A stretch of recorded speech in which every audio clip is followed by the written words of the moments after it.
আসসালামু আলাইকুম সম্মানিত ভিউয়ার্স, নতুন আরেকটা ভিডিওতে আপনাদের স্বাগত জানাচ্ছি। বিএনপির ভিতরে যে অভ্যন্তরীণ কোন্দল, সেটা বিএনপিকে তিলে তিলে শেষ করে দিচ্ছে।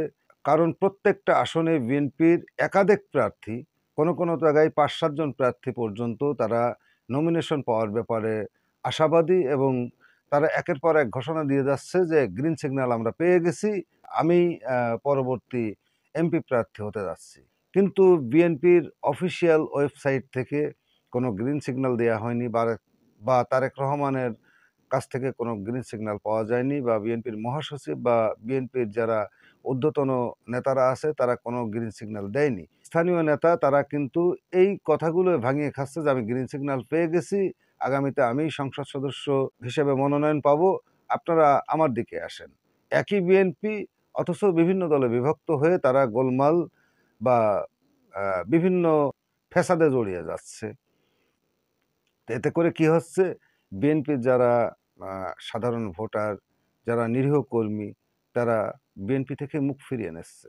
হয়তো তারা ভোটদানে বিরত থাকবে, না হলে তারা অন্য দলে ভোট দেবে, বা স্বতন্ত্র কোনো প্রার্থী যদি পায় তাকেই তারা নির্বাচিত করবে। তারা গোলযোগ পছন্দ করে না, তারা গোলমাল পছন্দ করে না, তারা দলবাজি পছন্দ করে না, তারা অভ্যন্তরীণ কোন্দল এটা তারা পছন্দ করে না। অতএব সেই দিক দিয়ে বিএনপিকে ভাবতে হবে ভবিষ্যতে তাদের করণীয় কি। এখনো যেহেতু গ্রিন সিগন্যাল আসেনি, কোনো আসনে প্রার্থী চূড়ান্ত করা হয়নি। কারণ বিএনপি জোটের রাজনীতিতে তারা ব্যস্ত আছে। কতটা আসন তারা ছাড় দিবে, কোন কোন আসন ছাড় দিবে, সেটা তাদের দলীয় ব্যাপার। ধরা যাক আমাদের ঝিনাইদহ জেলার যে ঝিনাইদহ সদর এবং হরিণাকুণ্ডু, এটা মিলে ঝিনাইদহ ২ আসন। যদি ভিপি নূরের যে দল, সেই দলের সাথে যদি বিএনপির ঐক্য হয়, তাহলে ঝিনাইদহ সদর আসন থেকে রাশেদ খান তিনি হয়তো জোটের মনোনয়ন পাবেন।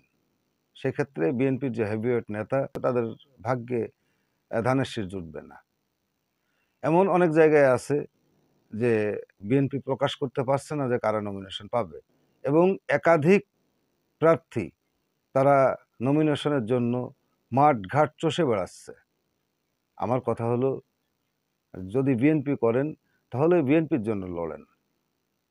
বিএনপিকে কিভাবে জিতিয়ে আনতে হয়, বিএনপিকে কিভাবে সুসংগঠিত করতে হয়, কিভাবে আভ্যন্তরীণ কোন্দল মিটিয়ে বিএনপিকে একই প্ল্যাটফর্মে আনতে হয়, আপনারা সেই কাজগুলো করে যান।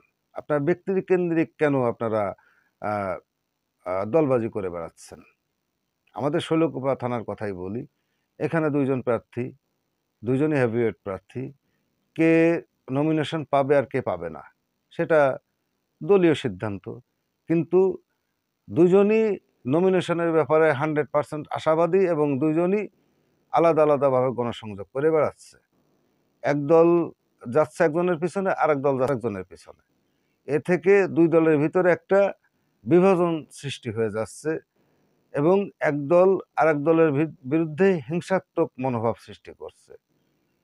তারপর আর একটা কথা, বিএনপি কেন পিছিয়ে যাচ্ছে? বিএনপির ভিতরে আওয়ামী লীগ প্রবেশ করছে।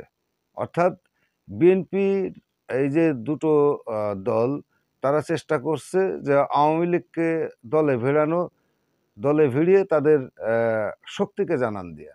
এটা কি ভালো হচ্ছে? এটা বিএনপির জন্য অবশ্যই খারাপ হচ্ছে। কারণ বিএনপি যারা ত্যাগী নেতা কর্মী, তারা বিএনপির থেকে মুখ ফিরিয়ে নিচ্ছে এবং জামাত বা অন্যান্য দলের সাথে তাদের সখ্যতা তারা বাড়িয়ে নিচ্ছে।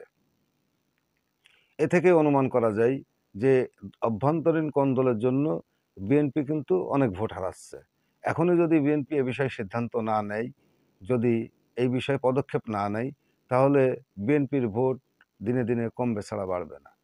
এ বিষয়ে বিএনপিকে অবশ্যই সতর্ক থাকতে হবে, এবং তাদেরকে এই যে গ্রিন সিগন্যালের বিষয়টা, এটা বাদ দিতে হবে। ব্যক্তিকেন্দ্রিক যদি কেউ মনে করে যে ভোট করব, তাহলে সে বোকার স্বর্গে বসবাস করছে, এবং বিএনপি কোনো ব্যক্তিকেন্দ্রিক দল নয়। বিএনপি হচ্ছে ধানের শীষের দল। ধানের শীষ প্রতীক যে নিয়ে আসবে, সবাই মিলে তার পিছনে লড়তে হবে। যদি সেটা সম্ভব না হয়, বিএনপি ধ্বংসের মুখে চলে যাবে। তো আজকের ভিডিওটা এ পর্যন্তই। আমার কথাগুলো যদি আপনাদের ভালো লেগে থাকে, তাহলে কমেন্ট করে অবশ্যই জানাবেন। এই ধরনের ভিডিও নিয়ে আবারও আপনাদের সামনে আসব। সে পর্যন্ত সবাই ভালো থাকবেন। আল্লাহ হাফেজ।